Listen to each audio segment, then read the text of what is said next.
Hello and welcome to the fourth episode of Goals Driven Life channel. Today we are going to start something new. I would be interviewing some of my role models and other inspirational figures who lead a goals driven life, who chase ambitious goals, and we learn from them how they envision their lives to make it more meaningful and how they set empowering goals. And I begin this with a very special guest with me, Rajesh Setty. Rajesh is a serial entrepreneur. He's the author and teacher based in Silicon Valley. He's currently the co-founder of Oddwiser, a micro learning through podcast platform, and he has written and published over 16 books, 18 to be precise. And he has co-founded at least half a dozen companies, the largest of which has raised over $42 million in venture funding. And this I picked this data from another podcast. I did not want Rajesh to spend a lot of time explaining his accomplishments. And the company with the largest number of people that he has is 500 employees. So, but limiting Rajesh's identity with his accomplishments would be doing a great disservice to him.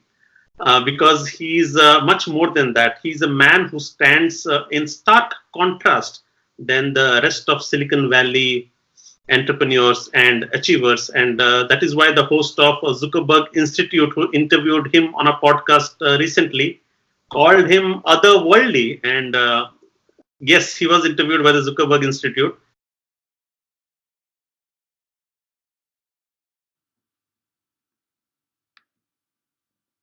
We have a guest who is otherworldly to me. I just was introduced to this guest last week, and we'll talk more about that in a minute.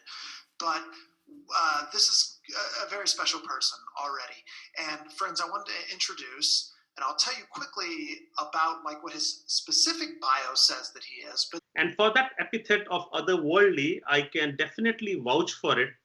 And the reason are many. So Rajesh's demeanor is sagely and monk-like, but it's not just the demeanor. He is authentically like that. And I still remember around 6 years ago, Rajesh got into a call with me and spoke to me for 40 minutes, just encouraging me on starting my product management podcast, where I was not very sure on how to go about it. But he gave his 40 minutes to me, and I was floored because why would a man of his stature be so generous with his time for a nobody like me? But that is what makes Rajesh special. So today I feel honored to have him on my channel and get an opportunity to ask all the questions that I've always wanted to ask him. In fact, when I saw his website and read all his blogs, I was so excited. I had gone to my wife and tell my wife that I want to be like him. So this is what leadership is, isn't it? If you are able to inspire and empower other people to rise to your level, that is what leadership is. You make more leaders out of all the people that you meet. So I was listening to this interview with the Zuckerberg Institute, where he said he does three things. One, he brings ideas to life, and he co-founded half a dozen companies through that. He writes books, 18 in total, as I said, and his first book was published when he was 13. Now he's writing a 36 book series on how to make people think, called the Think Book series, and we are going to talk about that as well.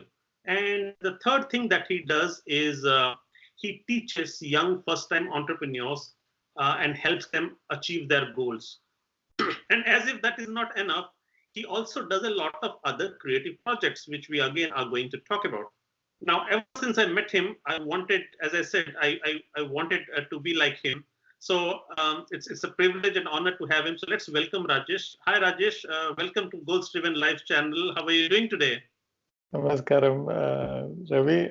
With this kind of introduction, I think we should end the podcast now because everything will go downhill from here. Because I hope I can live up to the expectation.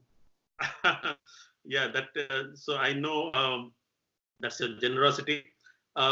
So Rajesh, the mission of Goals Driven Life is to help people live a purposeful life that is designed intentionally, and we do that by creating life vision and helping them come up with meaningful and empowering goals. because we believe a goals-driven life is a growth-driven life. And the reason I'm interviewing you today is because you are an epitome of someone who leads a goals-driven life, and you are always up to something, right? So every few months or years, when I check out, you pick up a new goal, be it a book or a project, and you chase it and finish it to completion. And that's quite mind-boggling. And the most important part is, as you said to me yesterday, your mission is in life is to help other people achieve their goals. And that's exactly why I thought you would be an ideal guest on my channel, because that's exactly what we are trying to achieve. So I'm very curious to talk to you. It's going to be a long marathon conversation, and to understand the beautiful mind behind all these accomplishments. So I've broken the conversation into three segments. The first is where we are going to talk about the vision, mission, and goals in your life. And the second one would be talking about your all the creative projects that you have done and you're doing now. And the third one is I was completely floored by the generosity as a subject that you practice and teach.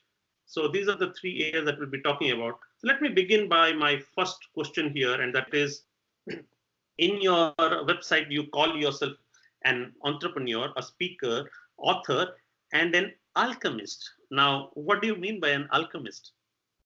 Alchemist has many meanings. One of the meanings that I use it as is basically somebody who takes something raw and creates gold out of it. In my case, I'm looking at always the raw ideas that are around me, just a thought. I think this should exist in this world. And then now I have to make gold out of it. And I love the process. I love the bringing the ideas to life, but I also love the process of bringing ideas to life. That's why there is never a boring day, because sometimes people don't like the process, because there is a process as detours, roadblocks, ups and downs, disappointments. I just enjoy it. Otherwise, there's no fun in it, because when you bring an idea to life on that particular day, you are happy. But that's a very fleeting moment, as you can see. You brought an idea to life, and that happened, and now what? Then you are on to bringing another idea to life. But if you train your mind to enjoy the process, amazing things will happen. You will never have a boring day in your life. The second thing you mentioned in your interview, why did I spend time with you? I want to answer that question, because you may have a question or you may not have a question. I say I have a golden touch, which means whatever I touch does not become gold. I only touch what is already gold. So you are one of those people who is already gold. So I would love to spend time with you. That's the reason I spend time with you. That's quite generous of you again. As I said, I would like to understand you deeply. So the way you lead your life, it definitely shows that it's filled with a lot of purpose and intention. So help us understand the philosophy or mission of your life today, and why, when, and how did you arrive at this mission? I'm like, in short, if you want to define myself, I'm a merchant of possibilities. So when I meet someone, I always think, what new possibilities are there for this person that he or she may not have seen for themselves? And then, because of my journalistic background, as you know, I wrote my book when I was 13 years old. Before that book was published, I was rejected 160 times. Wow. So I have an engineering degree and a PhD in how to get rejected. So you cannot reject me in a new way. You have to find the 161st way to reject me. Wow. So I am very used to getting rejected. So what one good thing that happened there was that immediately I got offered a job as a journalist in a local newspaper. So between 13 and 17, I worked as a newspaper journalist. And I enjoyed it very much, because there was so much learning. And the learning was beyond journalism learning. It was learning for life. One of the things I learned there was to observe and notice things that others don't. Because if you want to write a story, you need to find an angle. And at that time, I still remember the first time, what is the angle for this story? And the only angle I knew was the right angle, obtuse angle, acute angle, and all those things, because I was just a kid, you know. So I said, what angle are they talking about? So I was looking at the paper like this, and then this, and then little did I realize that I am so ignorant that I don't even know what a story angle is. But you learn quick in that business because it's a daily newspaper. So you don't have a lot of time to say it's not a monthly magazine. So you don't have a lot of time. You don't get it right. The next day you have to get it right, and you have to do whatever it takes. So once I learned how to observe and notice things that others don't, it extended beyond journalism. And I would do that even in other parts of life. What is that this person is not observing and noticing about himself or herself? Because when you do that, new possibilities emerge. So when the moment there's a new possibility, it's like an idea that you want to bring it to life. So that becomes like a game for me. Until the idea comes to life, you're like playing a game. And everybody loves to play games, right? So when you're in a game, you lose track of the time. And then you are in the present moment, you're playing cricket or chess or Go or whatever game you're playing. In the middle of the game, you are 100% fully present. Like a batsman who are facing a ball, he cannot say, what am I going to eat for dinner today? Because the bowler is running towards him with full speed. Right. There is no time for the batsman to be anything other than being in the zone. Right. So that is one of the clear reasons I am always bringing ideas to life, because it will force me to be in the present moment. So when did this become clear in your mind that this is how you want to live your life? Was it during that 13 to 17 years of age? Because 13 to 17 is again very young, right? So a lot would have changed and transformed. How has it been the foundation of your life till now? It is even before the 13 to 17, when I wrote the book, I was about 9.5 years old. Wow. And then at that time, people thought I was a little bit cuckoo, mentally crazy, because it was 200 pages, a novel, mystery novel. And I knew that I had written the book. And then, but people some of them thought I copied it from some other book. And they would ask me, which book is it? Really, what is the real name of the book? And I said, no, I just wrote it. And then I thought the madness actually began then, because I didn't come from a super well-off family. So I would borrow pocket money from my mom, and then I'd go to this grocery store nearby where there was a phone booth, and then I would make it was called an STD call, long distance call. And then I would call anybody and everybody whose phone number I could find in a book, the publisher's phone number, and then I would try to pitch my book. I didn't know how to pitch a book, so I would do whatever it takes. And the only possible response, as you can imagine, was people would bang the phone on the other side. But I would not give up, because when you are 10 years old, rejection is not that it doesn't affect you that much. So I say, okay, maybe he was busy or something, I'll make the call again. I would call them 2, 3, 4 times until they would say, never call me again, because they thought I was doing a prank. Okay. So, with his young kid's voice. So at that time, I changed some things in my head about, because after some time it catches up on you. When you're rejected 60, 70 times, you start getting some little bit of doubts. Is it really going to work? So I just changed some perspective within my head. And so when I was about 100 times rejected, I said, maybe everybody gets rejected 300 times. I'm still only 1/3 of the way there. Because when you change that to perspective, you say it becomes a journey. So once I got it published, and I was the youngest writer of Karnataka state. So then I realized that it may take time, but if you play the game long enough, you will reach the end goal. So that's what I always think. If you stay in the game long enough, you will find a problem for your solution. So think about it. It's not like you are finding a solution for your problem. You will find a problem for your solution. So which means whatever it is that you think you have a solution, you just have to stitch it to the right problem in the marketplace. and that's where magic happens. But you have to stay long enough so that that match happens to the right problem. Got it. So you were a child prodigy, right? I mean, I do not know many 9-year-olds who write 600-page novels and call publishers 100 times. Did you have any influences while you were growing up that made you the kind of child you were, or was it a gift that you just had? I think what happened, Ravi, was that I used to like to read stories. And then I still remember we used to live in a place called Coorg in Karnataka state. It's a hill station. And then there was only one public library there. So they would lend only 2 books. So it would take me about 3 miles to go to the library and come back. So I would walk to the library, I would borrow 2 books, and then I would start reading on the way back home. And as I got closer, it's a 3-mile walk, and I would have almost finished the book, first book. So I would say, there's only one book left. So I would go back to the library and return that book and take another book. So I would do it. Sometimes I walked 3 or 4 times thinking that I need another book, I need another book.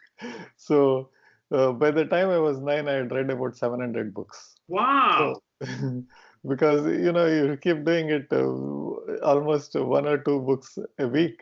So the 700 book, it catches up very, very quickly. So, and in the weekends, I would read a lot more. So, but then, when you read so many books and all of where, if you ask my mom, she will say all of them are useless books because they were all thrillers, mysteries, and all sorts of things. So when you read that many, you start imagining the story in your own way.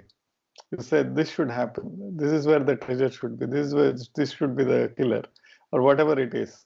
But then I would fail miserably, and I would get surprised and said somewhere else the treasure would be somewhere else, the killer would be someone else, and I said, man, I should get it right. This is wrong.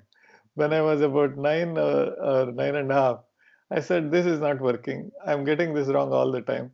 But if I write my own novel, then I can do whatever I want with the characters. I see. That is what You prompted me to write my own book. did not approve of the plots of all the authors that you wrote, and you wanted your own plot. Yeah, I was judgmental without a lot of competence in it. I'm sure they were doing it right, but my competence was not strong enough to judge them right. Right. But if my own story, I do whatever I make the characters do whatever I want. Got it. So I had full control of it. So to summarize, your foundation was laid by your compulsive reading. So that would have shaped your life from then, right? Yeah, that thing has carried on forever, Ravi. Even now, for the last 25 years or so, I read one book a week. One book a week, excellent. And the way I explain to myself is because I'm an author myself, it takes a lot of time to write a book. That's correct. And then it's a lot of research. Like my next book, which I will talk about, I've researched for 6.5 years. And then it's about 400 pages. And then, the other authors would have done the same. And I get to read it for just $20. Right. It's the cheapest consulting project you can ever get. Somebody spends 5 years researching on a book, Right. publish it. You just pay $20 and you get a sneak peek into their mind. That's a very nice way to put it. All right. So I know you as an ideas man. I know you as a man who does new projects, who writes so many books. I just want to know what drives you to keep setting these new goals in your life, doing new projects. What is the source of that motivation, and what is the fire that fires your goal within? Yeah, sometimes I think about these things myself. I don't think I have a good answer because I always think if I get an idea and then I think when this idea exists, this world would be a better place to live. And I say, oh, why is this idea not existing? Then I have to make something happen. Like, for example, the book that I was talking about, I was researching for 6.5 years. It's one question that boggled my mind because I failed so many times in my entrepreneurial stuff. In my books, I got rejected 160 times. I said, everybody tells me I'm smart, but why do I get stuck? So, and then I said, at some point in time, I thought I was the only person who would get stuck, or I started doubting, am I really that smart? Otherwise, should not be getting stuck. So I started thinking about the question, why do I get stuck? I mean, when I solve the problem, why am I not solving it quickly enough? And then I said, I have so many smart people around me. I'll just ask them the question, do you ever get stuck? And then I was hoping they will say, not much. But bar none, Ravi, every single person said all the time. It's not, some of them said almost every day. And that again boggled my mind. How could that be? These are really smart people. They should never get stuck. And then I said, then the commercial side of me took over and said, oh, there's an opportunity here. I mean, if I write a book about why smart people get stuck, and if there is one reason that everybody gets stuck, and if I can find that reason, it's a million copy bookseller. So I can sell a million copies, I can be a billionaire, and I can be retired. That was the motivation for that. So little did I know that, I was just tired after 6 months. The retired was a long, long way out because there was no one reason why smart people got stuck. They all come in flavors. They are good in one role. Sometimes they are good in the role as a business person. They're horrible in the role as a husband or a dad or something, right? Because they over emphasize on one role and less focus on the other roles, and they get royally stuck because they're not even focusing there. So then I said, one of my mentors, he said, you're doing it wrong. You are trying to boil the ocean with that question. Why smart people get stuck is like an ocean kind of question. Let us break it down into small ponds. Why do smart people get stuck when they try to communicate their ideas? Why do smart people get stuck when they try to make a change?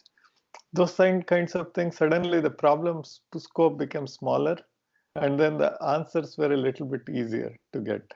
So I broke the problem down into 30, 40 sub-problems, and I started posting the answers as soon as I finished the research, the interviews and everything, started posting the answers on my blog. Why smart people have trouble making change. And then I found feedback. Feedback is the breakfast of champions, right? So basically, when you get a feedback, this is what it is. And then, I have another question. Why do smart people get stuck when they try to get buy-in? Have you thought about it? And then the people started sending me emails back and forth. So that kept me going for 6.5 years.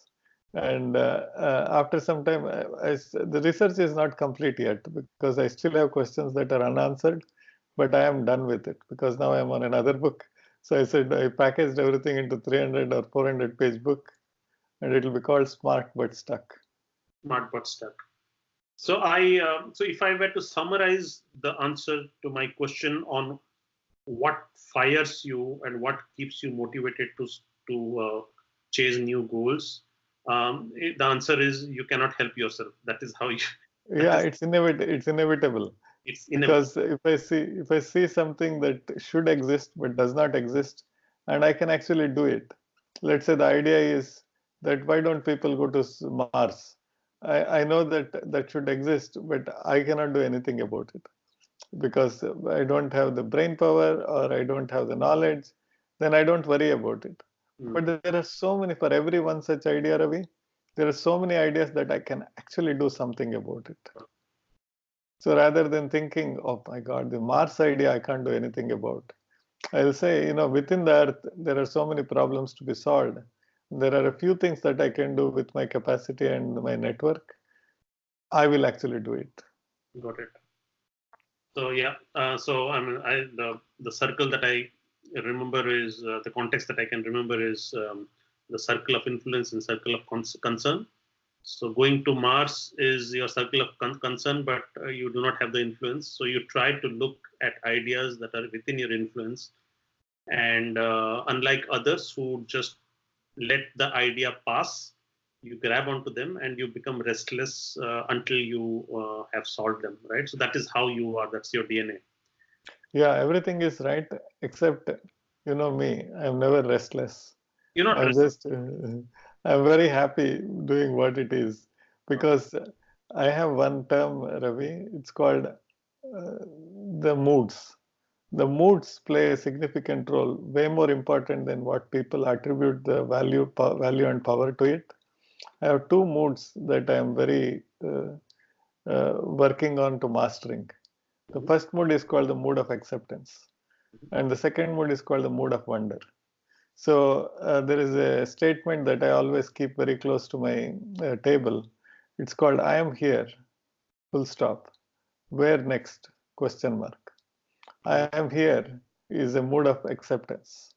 That means whatever be the case, however we got here, we are having this interview. I 100% know that I am here and I have to accept it. I don't have to know why I came here, whatever it is. I have to, with due respect, I have to agree that I am here and I'm fully here. And then where next is a mood of wonder because it can be any possibilities that can happen with this conversation, isn't it? Right. So when you master the two moods, amazing things will happen. When you don't master the two moods, what happens? I am here. If I don't accept it, it's not like I have a choice that I will be somewhere else because if I don't accept it, I am here. The real truth will not change because you don't like it. Right. And if you don't accept it, you start thinking, why did I come here? What was the reason? Did I come to this? Is it the right thing to do? So a lot of noise. So that noise will go away. Got it. Where next? The mood of wonder is where the merchant of possibilities will get activated. Because if you're fully present and you're fully open to new possibilities, how cool would that be? Because it's like a kid in a candy store. You're in a Disneyland kind of setting. You don't know, everything is super exciting.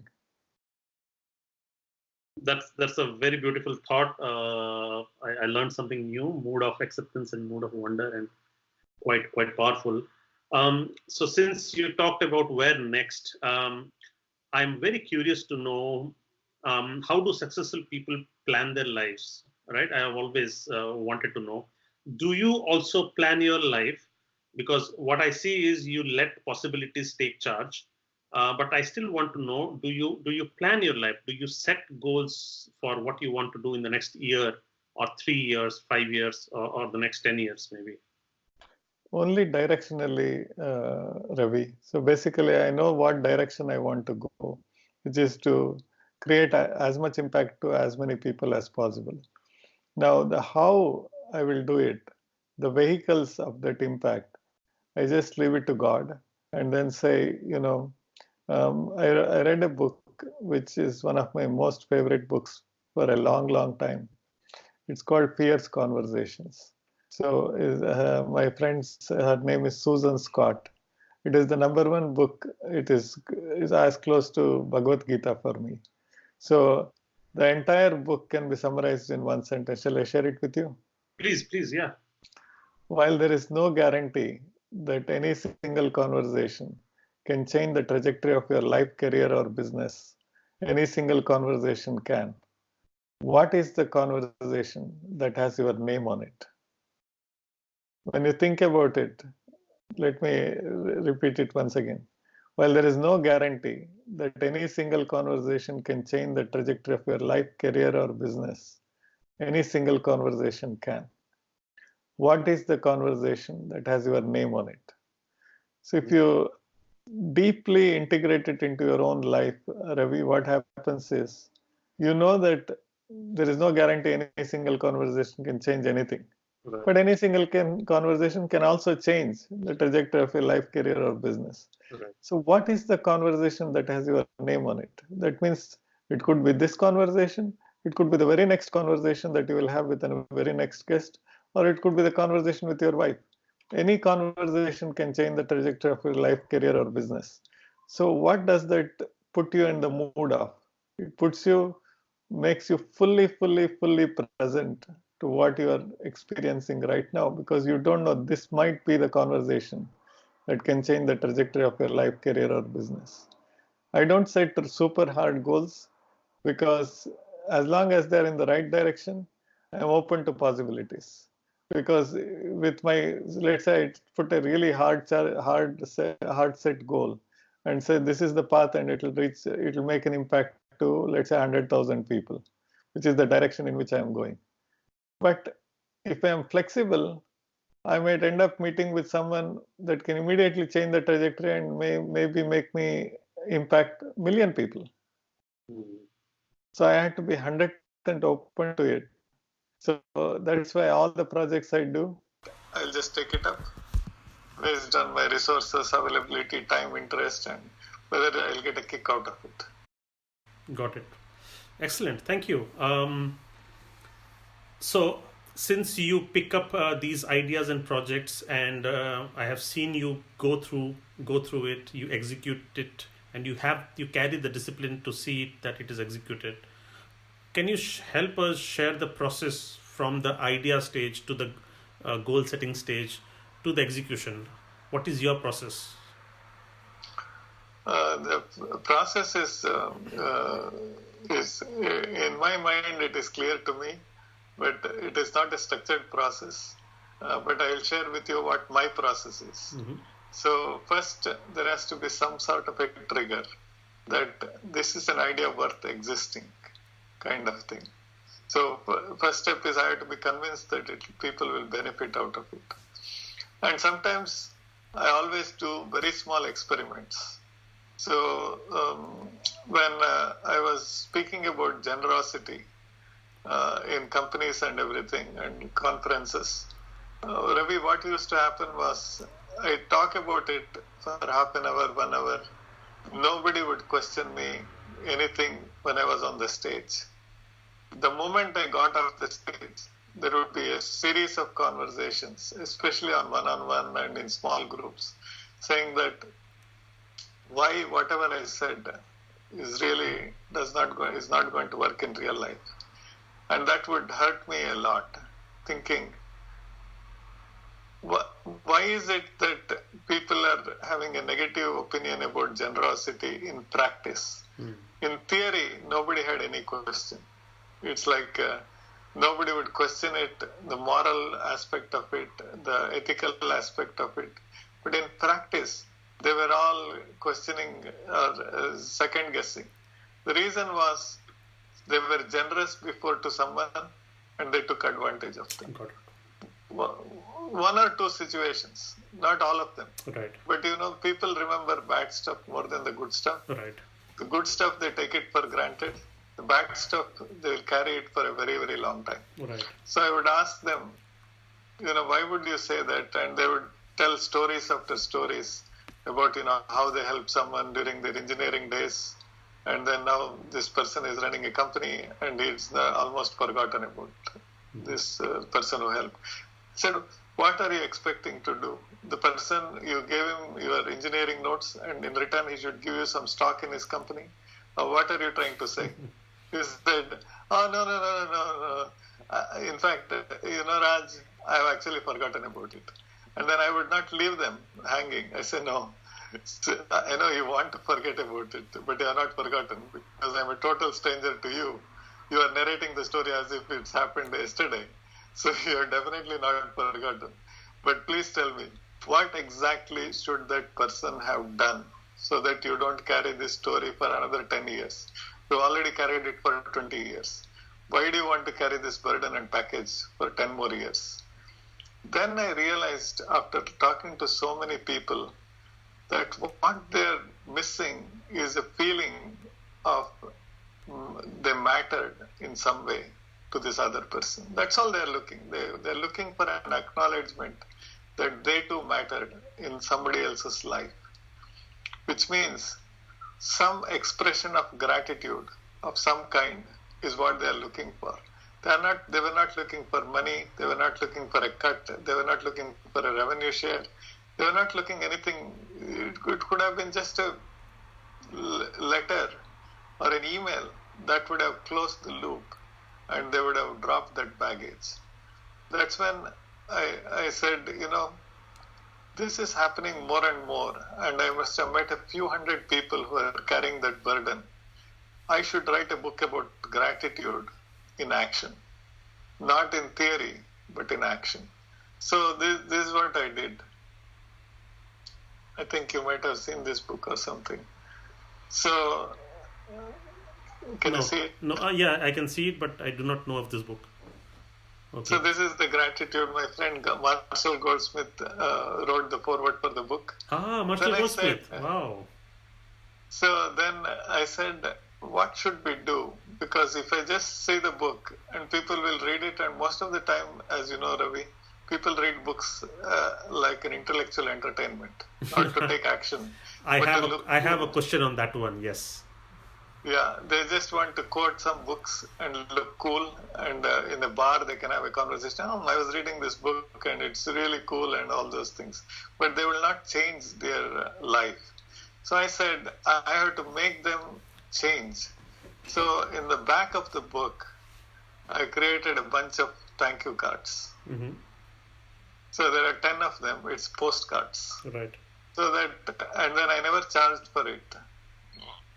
Which means when they buy the book, they get these 10 postcards for free. Mm-hmm. Now they said they have to do something about it. The chances are that they will give it to someone that they have to thank. And then the process continues. So at least one person's life is now no more miserable because they were carrying that burden. They no longer carry the burden. So that is like the genesis of the idea, why I started to do something. Right. Now, how did it become a bigger idea?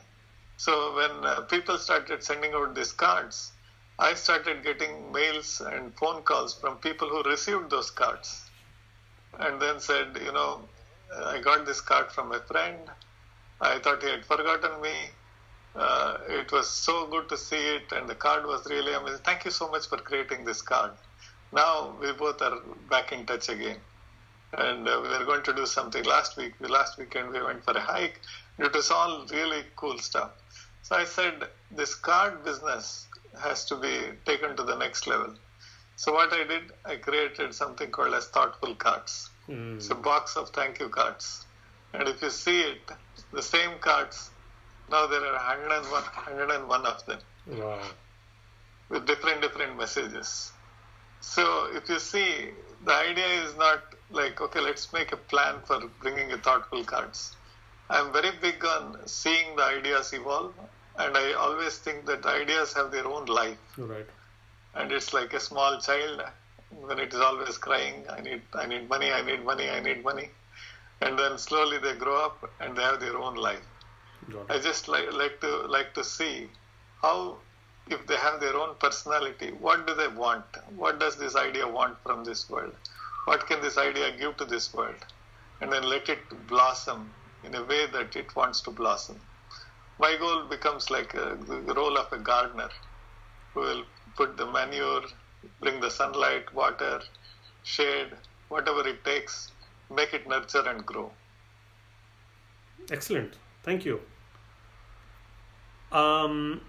Yes. So the other question that I had related to this was, you talked about how you got tired writing a book for 6 years, right?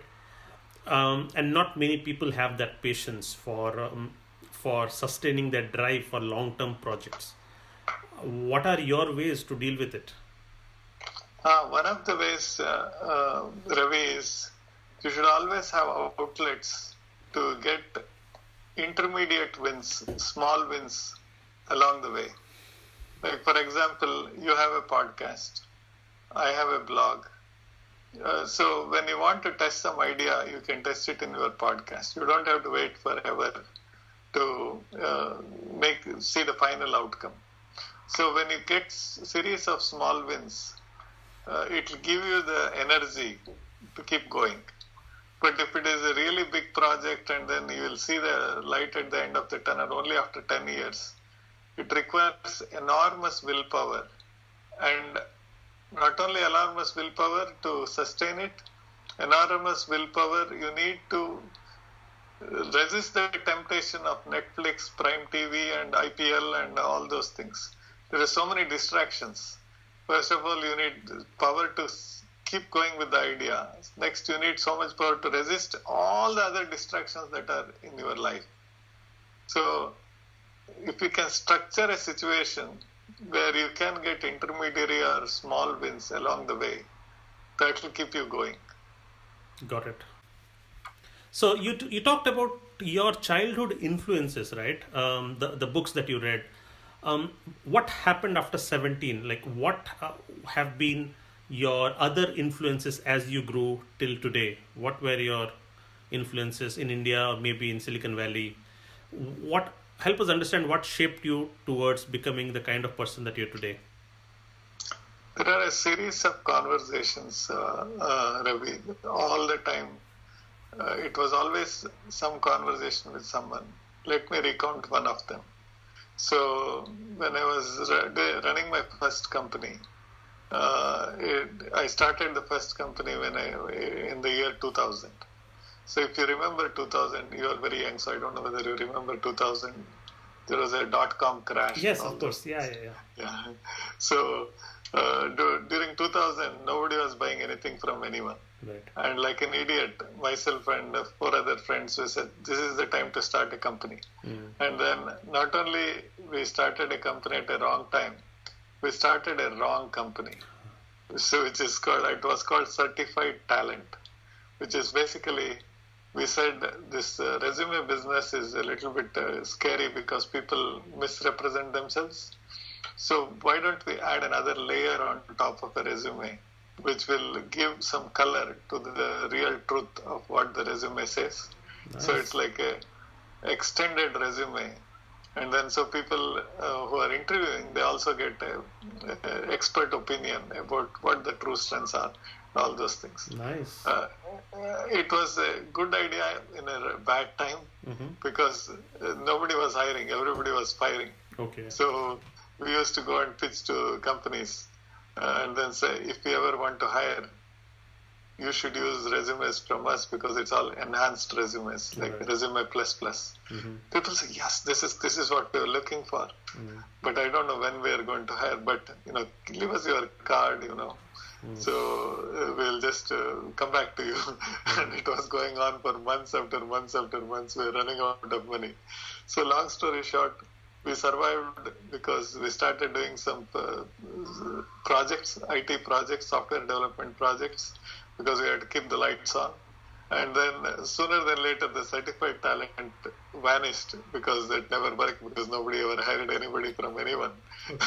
And then our software development business took off. Right. And we changed the name from Certified Talent to Cignex, CIGNEX. The company still exists. I sold all my stocks several years ago. And 2 years into it, we were cash flow positive on a monthly basis, which was always my dream, that when we are cash flow positive on a monthly basis, you are on a smooth sailing, right? So basically you are in control. And then I said, this is the time we need somebody to guide us. So we need to expand the board. And I asked one of my mentors then, his name is Sterling Lanier. He is a dear friend, and I asked Sterling, I need some really hard-hitting board member. Can you recommend someone? He thought, for your personality, you should meet a person called Stan Leopard. I said, who is Stan Leopard? He said, I can't tell you much about him. He's just a really, really sharp guy. You'll meet him, you'll enjoy meeting him. So I set up a meeting with Stan Leopard. I still remember the time. So the whole room was empty. There were only 2 chairs with some light music going on. When I came, he asked me to sit on the other chair. And then he said, Sterling says you are looking for a board member. Tell me a little bit about yourself, about the company and all those things. And then he had some notepad. He was writing some notes. And then I'm a storyteller, I started telling stories after stories. The meeting was from 3 to 4. It was 3:45. And Stan said, can I stop you for a second? I said, okay, but the story was not complete. But it's only 45 minutes into the story. He said, there are two options, Raj. One is we are only 15 minutes away from 4 o'clock. You can continue the story and it's very interesting. I listen to it and the meeting is over. Or I can give you some of my observations based on what I heard. And then you can decide what to do next. So, which they comment like that means please shut up and listen kind of thing, right? So I said, no, please go ahead and share your observations. So then what he said was a game changer for me, Ravi. He said, first of all, you came to see if I could be your board member. I want to decline it because I have no interest in becoming your board member. And then already self-esteem took a beating. I said, oh my God, I thought I impressed the hell out of him. It looks like I didn't do a good job. And my face suddenly shrunk and then I was thinking what else is coming. Because he said, first of all, and then there is a second something is coming. He said, secondly, I don't think you're fit to be a CEO of this company. So I thought the first one was bad, the second one was worse. And then he said, I didn't know what to say, I didn't know how to respond. He asked me, do you want to know why? I said, yes, please, I want to know why. And then he gave me 7 or 8 reasons. All of them were 100% right. I was really not fit to be the CEO of that company. Okay. It's just that some of it I knew, but I didn't want to face it. But what was shocking and surprising, Ravi, was how could he make those assessments in a matter of 45 minutes, just listening to someone who he had never met in his life. Right. And then all of them were absolutely brilliant assessments. That was, of course, I was really sort of depressed because somebody is sort of got exposed in front of someone. Right. But more importantly, I was curious about how could somebody make these assessments just by listening to someone. Right. By this time it was 3:57, somewhere there, 3 more minutes. Right. He said, he got up from the chair and he said, I think it was great meeting with you. So wish you all the best. And he started walking towards the door. So I said, we have only 3 more minutes. Stan, we still have 3 more minutes. I just want to know, how did you do this magic kind of thing? I said, what did I do? He said, you made all these assessments and everything. Yeah, it's a long study. I don't think you'll be interested in it. He said, just give me something. Is there a book? Is there some book that I should read? He said, this is the problem. This is really the problem. But that's why I didn't want to spend a lot of time. Because you think everything will be solved with a book. You think answers are there in a book. Just because you read 1 book a week, you think you can become smarter. It's 3:59 almost. So I was like, he's already near the door. I said, I know it's not a book. I just need some clue, some hint. Can you please share with me something? He said, I can tell you something, but I don't think knowing you may not do anything. He said, Stan, try me. Please tell me something. He said, there is a institution called the RG Network. You should, they teach linguistic philosophy. It's a long story, Raj. It takes a lot of time, but I don't think you have the time. It will take years and years of study. He said, okay, I know we have 30 more seconds. Where is this institution? So he said, it's in Los Gatos. I said, okay, thank you very much. And then he closed the door. I just Googled Azure Network Los Gatos. I went straight there. They were not expecting me. But, I didn't tell a lie. But I just knocked on the door and said, I'm just coming from Stan Leopard's meeting. And obviously they knew who he was. And they said, I didn't tell a lie, but they thought he sent me to them. Because I just let them figure that out for themselves. And then, so what is it that you want? He said, I want to join the course. Said, what course? Whatever you are teaching. Just want to join that course. Said, you really don't know what we are teaching, but you want to join the course? They thought I'm totally in that case. So I say, yeah, I am convinced that I need that course. And that is the journey which went on for 7.5 years. A study of linguistic philosophy, which is your words create your words. Your words create your world. Yes. Whatever you speak is what you are bringing forth to life, because you just spoke about it. And that alone has guided me for the rest of my career so far. That's why if you see me, whatever I write, I'm very big on words, because I know the power of words, because they are the ones who are creating my world. So that's a long answer for your quick question. But a very interesting one. So does this network still exist? They still exist. It's very dear to me. The teachers shaped a lot of my thinking so far.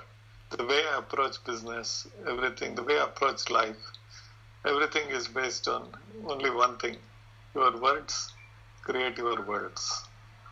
How do you spell it? AGI? AJI. AJI network. The AJI network. And there are people from all over the world who come there. It's at least, the first course is at least 2 years. It's called the Business Professionals course. And then, of course, you can continue on, called LEAP, LEIP. I was there studying this for several years under amazing teachers. Right. I'm really thankful to them, just for opening up a new set of possibilities that I could have never seen on my own. Got it. Excellent. Thank you for sharing that very interesting story. I know you are somebody who is always chasing new ideas, and conversations are something that are trigger points for you to get those ideas. Are they the only one? The conversations are the only ones, and the books that you read are the ones medium to ensure you are growing every day? I'm just curious to know, how do you push yourself to be a better you? So you mentioned already in the due course that conversations are trigger points for you, and reading a book a day. What are some of the other ways that you feel you are pushing yourself to be better, to improve every day? If you think about it, Ravi, what is life? In short, it's a series of conversations. Either you are having a conversation with somebody else, or you are having a conversation with yourself about the other conversations you have had with somebody else. At the most, that's all is happening in your life. Or you are sleeping. At that time, you don't know what you are having, who you are having conversations with. So my theory is, if you increase the quality of those conversations, automatically life gets an upgrade. How will you increase the quality of conversations that you have with yourself? I do it through yoga and meditation. I've been practicing yoga meditation since 2007. I have skipped only 2 days in the whole journey. Wow. Even today, I finished my yoga meditation, because the stillness creates an amazing set of conversations that you have with yourself. That's the first one. Second one, how do you increase the quality of conversations you have with other people? It depends on who the other people are that you are having conversations with. If they are thoughtful, competent, and amazing people, by nature, you will have amazing conversations with them. If they are the wrong people, by design, you will not have great conversations with them. So if you want to grow, there are only 2 things to do. Improve the quality of conversations you have with yourself through yoga, meditation, and mindfulness. Second, increase the quality of conversations you have with others by choosing the right people to have the conversations with. That's all you can do.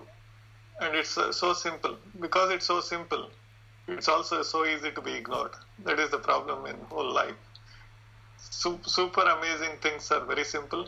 Because they are very simple, it's super easy to ignore them. Got it. The challenge with most people, including me, is that when I listen to a great talk or a conversation like this, or reading a great book. You mentioned people read for their own intellectual curiosity, but intellectual entertainment, but they do not do anything about it. My intent is to do something about it, but I still fall back to old ways, because when I when I'm listening to a great talk, or I'm having a great conversation, or reading a great book, at that moment it stirs me. Okay, it moves me to take action. For example, you're practicing generosity, right? It moved me, and I want to take action. However, the impact of the book or the talk wanes with time, and after the first few weeks you fall back into old habits, forget about building this new behavior. What are some of the ways that we can be intentionally, build and add these new behavioral updates to your life? That's a really good question. The best question in the whole conversation is this, because this is where the rubber meets the road, isn't it? Mm-hmm. Because knowing and doing are two different things. Knowing is not doing, doing is doing. Your question was clear. How do I make sure that I do things that I know are right things to do, but I still don't end up doing them? The very first answer to that is, there are several part answer to this question. It is to have access to vehicles of implementation at will. It's an important concept that once somebody understands it and implements it, it will change their life forever. Because it's not like you don't want to do something, you don't have access to a vehicle to implement it. And what does that mean? Suppose you are interested in marketing. You start studying marketing. How will you become better at doing marketing? Is actually by doing it, isn't it? But where will you do it unless you have a project that requires that skill to be applied? So now comes the $1 million question. Because if you don't have a project, what will you do? What you do is you start helping people without worrying about what's in it for you, so that you now have access to a vehicle of implementation that you can put your ideas to test in real life rather than in your mental stadium. So once you start doing it, the practice makes it more perfect. So the first step is to see any idea that you come across, is to see how can I put this to use, either for my project or for somebody else's project, irrespective of what is the return on investment for that time for me. That is the only way. That's why yesterday or day before yesterday when we talked, I was telling you, I should connect you to this friend of mine, and I want to see whether he has any interest in your project. Okay. Why am I doing it? I don't have any personal business interest in what you are doing, but I want to put that idea to test, Okay. whether it is working or not working, whether my hypothesis is correct or not correct. Right. And I know it will help you, but it will also help me to be a better assessor of opportunities, better assessor of possibilities. So I become better by just bringing ideas to life and putting ideas to work. Right. On the question of getting better, have you identified the areas in your life that you want to get better at? What is the next version of Rajesh Setty? What is your next level of personal growth? My goal is the whole life until ever I am alive and kicking, is to do great projects with amazing people. So when you bring cool people together and for a cause that is really amazing, the growth that is involved in it automatically makes me go after bigger projects with more amazing people in the next round. Whatever that project is, because remember, directionally I want to create impact for as many people as possible.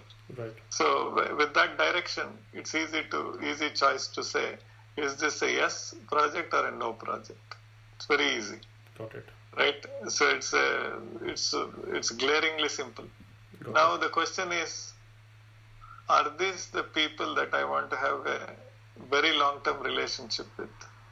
When I find those people, I create a relationship called the small win deal. So not a win-win deal, but a small win deal. Most of my business relationships are where I get a small win, the business partner gets a big win. Makes my life very simple. The deals happen faster, and I'm perfectly happy with a small win because I have a series of small wins. I'm cool with it. I'm perfectly happy with another person having a bigger win. How will it matter to me? So as long as I am happy with the win that I have, somebody else get double the size of the win, I still don't care because my life is my life, their life is their life, and I'm totally happy that they got a bigger win. So you don't complain and bicker about a larger piece of the pie and bargain with them. You do not indulge in that. In fact, I insist that they get a bigger win. Is it? Okay. Because it makes my life simple, and I'm perfectly happy. I'm only comparing it to what I should have got compared to what I'm getting, not what somebody else who should have got. Got it. Because it's totally useless metric, and whenever people say win-win deal, it's always confusing because we are human beings, right? So what is equal win for me may not be unequal win, maybe unequal win for the other person. Got it. Yeah. Just very, very subjective. Got it. But if I always go for a small win effect, it's very visible that it's a small win for me. I'm totally okay with it. This is excellent. My last question on this segment was just as you are a role model to many, including me. Who are your role models these days? And if you want to name 4 or 5 of them that you take inspiration from, that you would like to become like them or something like that. Yeah, there are several of them, but I'll pick a few of them to start with. One is somebody that I deeply respect is a person called Deshpande.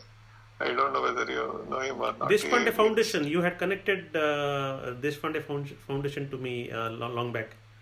Yes, he is a super big inspiration. He and his wife, I'm just deeply respect them for how they conduct their life on and off business.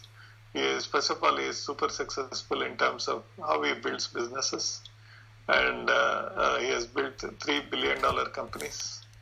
And then now he runs several companies as a board member. Akshay Patra Foundation, right, which is they distribute food for 1.5 to 1.7 million kids every single day. Right. So the kind of impact that he has is unparalleled. At least it makes me just say, if I lead a life that is closer to what he does in some way, I'm already growing by leaps and bounds. That is one person that I deeply respect. Second is my mentor. His name is Ofer Breyer, and he is based in Israel. And he is the one who keeps pushing me in all sorts of ways because he knows me deeply well. And then he is always a person who keeps asking questions that will make me rethink things that I would never have thought of. He's the one who said, when I was running this Why Smart People Get Stuck project, he said, maybe we should not try to boil the ocean. We should do something that is more meaningful. And then that changed the game for the whole book. Those 2 people I can think of immediately. I mean, there are a lot more people because I'm always learning. Susan Scott, for example, is her book, Fierce Conversation, has been a game changer. Every single conversation I have now is special because who knows, Ravi, this may be the conversation that can change the trajectory of my life, career, or business. Just the being present to a conversation already makes the conversation so rich. Thank you. At the point of on the point of mentor relationships, could you elaborate on what is a good mentor-mentee relationship? So when you call somebody or when you assign somebody as a mentor, of course there's no official assignment, right? I don't think you ever asked your mentor to be your mentor. Maybe the relationship evolved into a way of a mentor mentee. um, can you explain this kind of relationship, how important mentors are for growth, and how do you maintain this relationship? So mentors, I've defined them in many different ways. The two definitions I like is, I call them the uh, upgrade catalysts. So basically, they will upgrade your life like a catalyst without you knowing where all you should have spent time, what are your strengths and everything. They come in and then they observe you better than you can observe yourself. That is one. Then I also call them the blind spot doctors. So basically, your blind spots are very visible to them, but they are your blind spots. That's why they are not visible to you. And a good mentoring relationship is a two-way street. So not only you learn from them, you also go out of the way to make sure that whatever they are trying to do, you make it better for them. So in your own way, because sometimes they are really very well established, really competent, and they have very powerful people.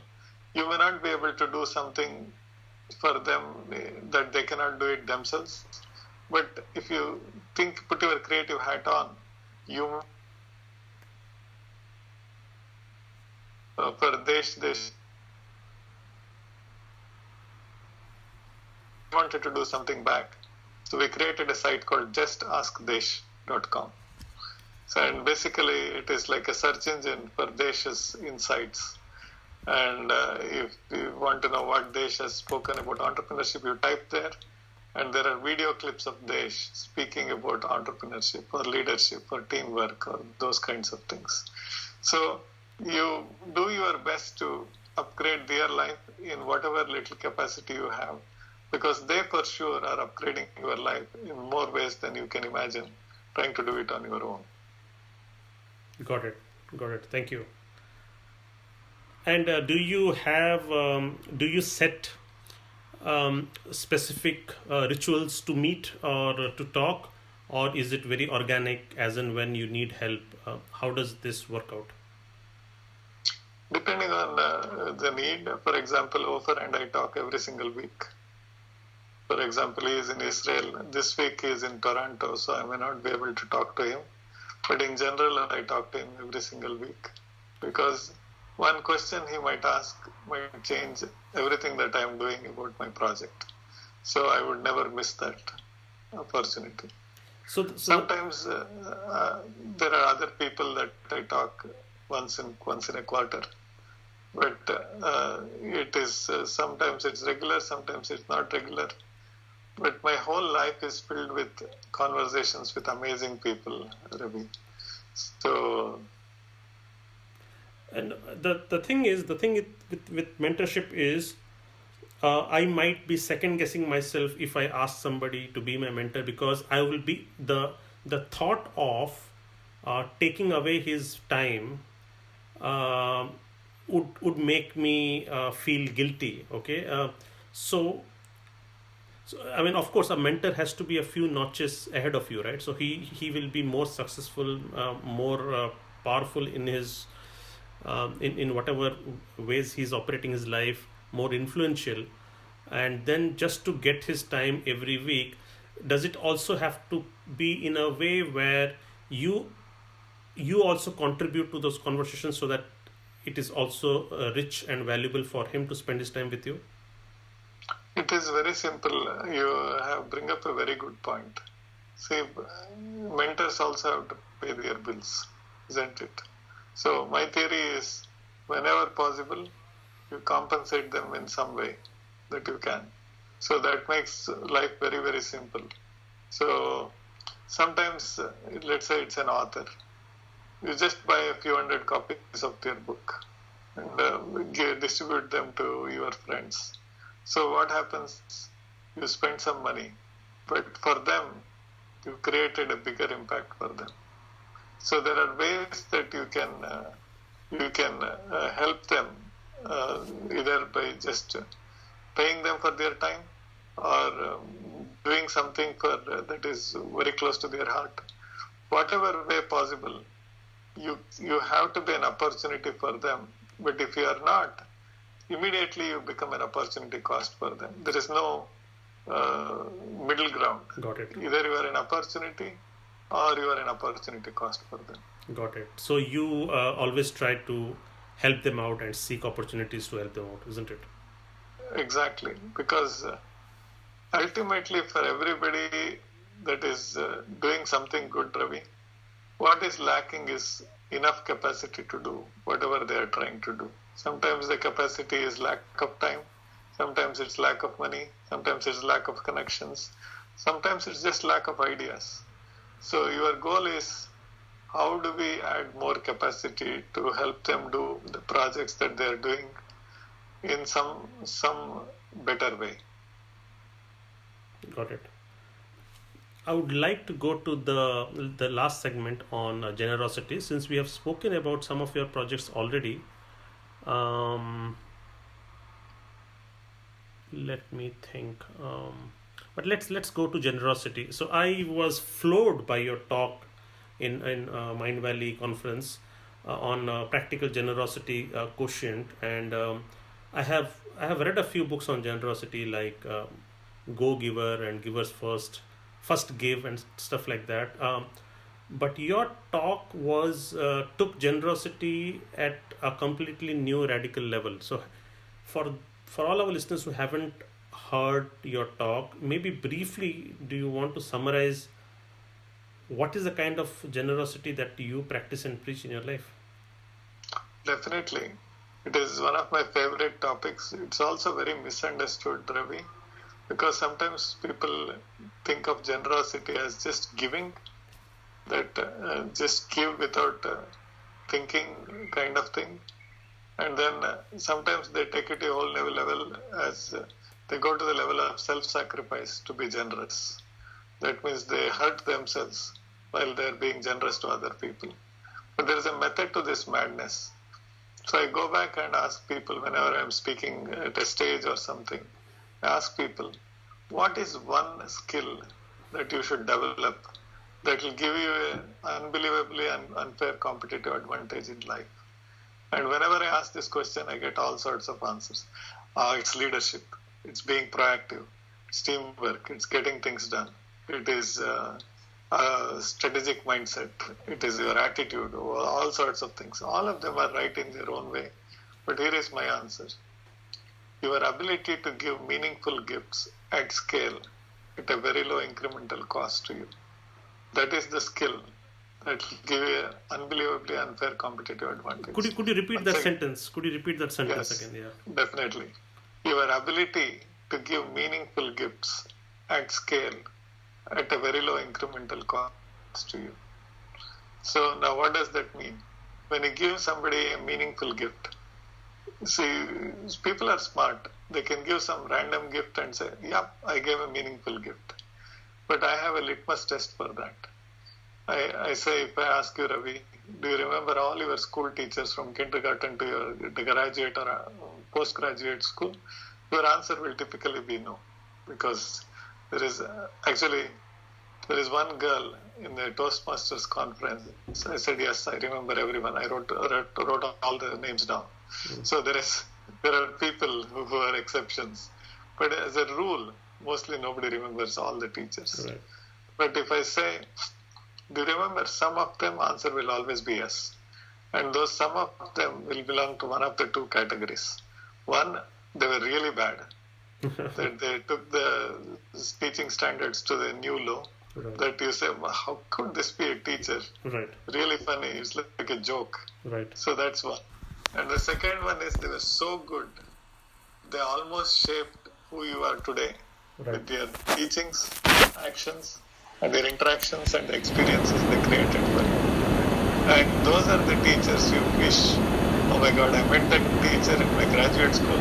I wish I met the teacher when I was in my high school. So my life would have been even more better. You miss those teachers in your past. So whenever you meet somebody who gives you a meaningful gift, again you miss them in your past. You feel, oh my God, this gift was so valuable to me. They made me a better me. I wish I met this person 5 years ago, 7 years ago, whatever it is. Right. So that is the true nature of a meaningful gift. A meaningful gift is one that when it is given, the recipient of the gift misses the giver in their past. So that is for me, coming to the practical generosity. What do you think of a meaningful gift is whenever somebody is doing something, they're looking for capacity to get that thing done. So PGQ is a ratio I coined, which is the capacity you added to the capacity that was needed to move the needle in a meaningful way is the practical generosity quotient. Whenever the PGQ is higher than 60 or 70, you activate what is called the greatest force on earth, which is the power of reciprocation. And for people who believe in spirituality and all, it's like you just deposited something in your karma account. Got it. Like the universe to settle it later. And then if you can do it day in and day out, what are you going after? You're just creating like a reservoir of reciprocation. There's so much oversupply of good help that whenever you need, it's available at the push of a button. Right. In fact, you'll reach a stage where you have created so much of goodwill that you won't have enough projects to use all the help that is available to you. Right. Because you just need something to use the help for, but you don't have that many projects Right. to use that help. Right. Now, you come across as somebody who is a complete antithesis of a typical Silicon Valley entrepreneur, right? The Silicon Valley entrepreneurs are so hard pressed for time that they do not have the time or the bandwidth to be generous with others. I mean, you could be generous to a few, but how do you scale it? I mean, how do you find time to be generous is my question, and how do you scale that? There is a lot of things that, because remember I studied linguistic philosophy, Right. which is your words create your worlds. The moment you say, I'm busy, you just created a world where you are busy. The choice of words makes a huge, huge difference. Now that looks so theoretical. Let me go to the practical aspect of it. I have designed my own systems to make sure that I give enough amount of help and time and energy and mind share to people who truly deserve it. And then I have scalable systems to make sure that some people who are not ready for it, they get enough help, but they don't get the one-on-one time because I won't have that one-on-one time. There's only 24 hours in a day. Exactly. How do I do it?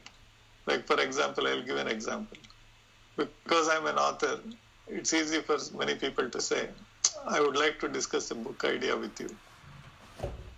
Right. Now, for that to happen, they want to book a meeting with coffee meeting, lunch meeting, dinner meeting. Now, how in the world do I know that they are serious or not? Exactly. Because they may be really, really serious, or they may not be really serious. Right. They may just want to have dinner with someone and then say, okay, we had a good conversation. 5 years from now, they still are thinking of writing a book. They never will want to write a book. They never had the intention to write a book. But they want to feel good that they're talking about it. So those people, I have a simple, again, I coined a term called the welcome hurdle. It's they're welcome into my life, but I set up a super small hurdle just to see whether they're committed to cross that hurdle and still have the commitment to do something about it. For example, the same example of somebody wanting to write a book, I'll say, okay, that will be great. I would love to meet. I have a book proposal template. I want to send it to you. It's in about 19 pages. It will make you think about all the things about your new book.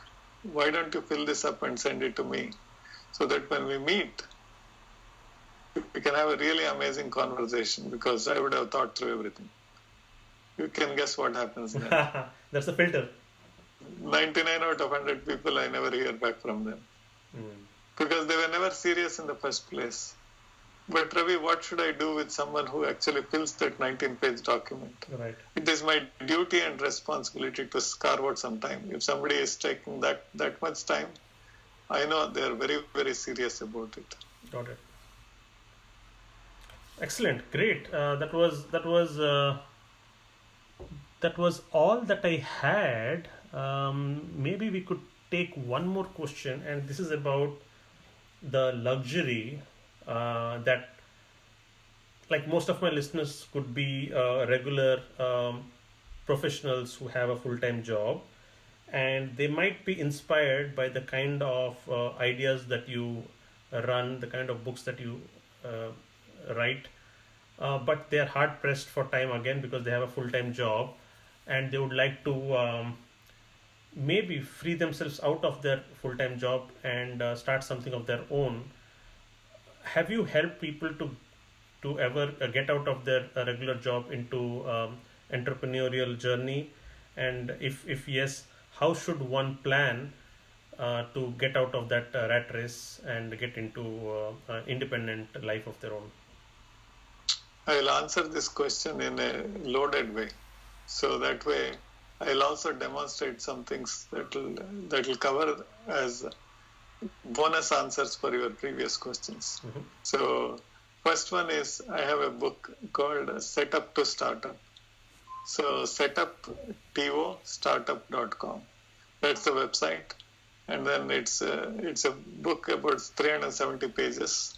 It is Tim Draper, who funded Hotmail, from Draper Fisher Jewardson. He wrote the foreword for the book. Wow. And the entire book is online. They can read the entire book. It's a book written for first-time entrepreneurs. Mm-hmm. Somebody who thinks that they want to start a company, and they were thinking, what are the pitfalls? What should I be thinking about? Everything is in that book, so they can read it.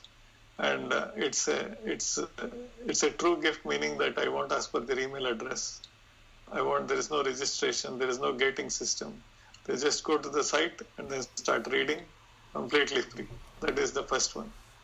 And now that they don't have time to do it, because it's 370 pages, so you know that one of my new projects is called Oddvisor, right? Oddvisor, yes. Oddvisor is like micro podcasts on steroids. Mm-hmm. We have 130 experts given their best advice in 3 minutes or less.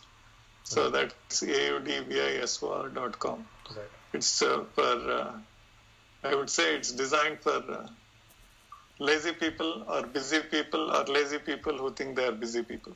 Mm-hmm. So one of the, whatever category they belong to, they will benefit by push up a button.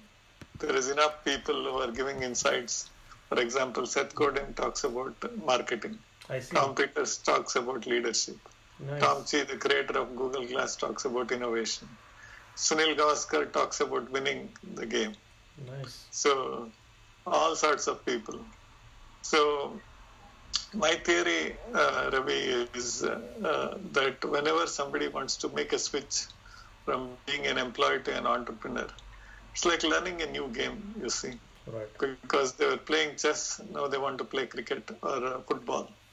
So you can't use the same rules that you used in playing the chess to win the game of cricket. Right. So what you should do, or not you, whoever wants to do it, what they should do, is to learn to play the game during the evenings and weekends, right? Because they don't want to play the game throughout the day. Right. How do they do it? They go and say, who else in their network have started a company that would love to get a helping hand? Right. And then start helping them without expecting anything. Why should they do it? Because they start learning the game without being a burden to their family. Got it. Because they take a risk, right? Because when you are an employee, there are some things that are covered. Right. When you are an entrepreneur, there are so many things that are uncertain. Right. So if you don't know how to deal with uncertainty, you jump into the game, Right. which the whole game is uncertainty game. Right. Suddenly you will feel like, oh my God, what did I? It's like you jumped into an ocean without knowing how to swim. Right. So now, if instead you start helping someone that was already looking for help because they are already in playing the uncertainty game, Right. you start benefiting and they start benefiting, and you also rack up some karma points along the way. Right. Thank you. I want to go back to the mentorship topic. For all the listeners who this might trigger their thoughts and they would like to pick their mentors, what should they be doing? How can they approach somebody? Of course, they would be a few notches higher than their circle of friends. How would they approach somebody to be a mentor, and what should be those initial conversations be like? It's a really good question. You're hitting home runs and sixers with all your questions. So the reason is it's a very important question that people don't think through very carefully. So I first give a philosophical background to it. Somebody who is actually very successful and very accomplished and he has many things going on for them, the last thing they want is one more person coming into their life, and then they feel entitled to get their time, attention, energy, and all of that.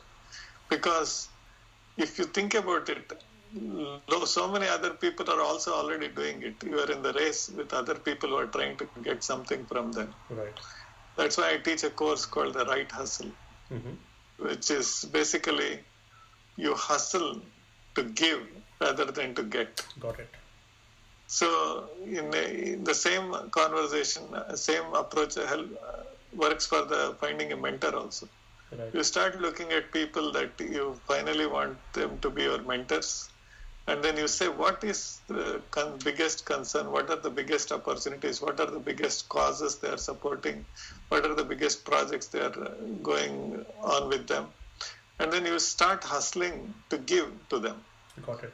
Because that's a breath of fresh air, because everybody who is surrounding them, they come with an agenda to say, what can I get from this person? Right. So you change the game by saying, what can I give to this person? Right. Already you got their attention because you are different. Right. And for that to happen, you should know what your true strengths are. Right. And since we already talked a lot, I'll send you a link to a blog post. We can include it in the show notes. I will do that. And how to discover their strengths. Right.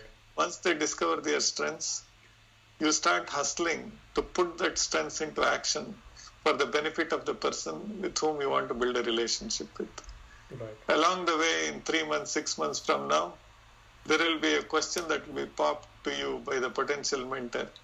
Hey, you have been doing all these things for me. What can I do for you? The power of reciprocation. Exactly. That is where the magic happens. Got it. Excellent. Wow. This is amazing. Thank you, Rajesh, for demonstrating generosity again by giving us your precious time. This was a long form podcast. We have, I was hoping to have a 1 hour conversation that stretched to 1.5 hours conversation, but it was really deep. We touched on some really insightful topics and sharing a wealth of knowledge. I mean, you are a knowledge machine anyways, and it was fascinating to talk to you, Rajesh, and thanks again for being our guest. Thank you so much, Ravi. It was a pleasure me talking to you, and if there is anything else, please reach out to me. Thank you.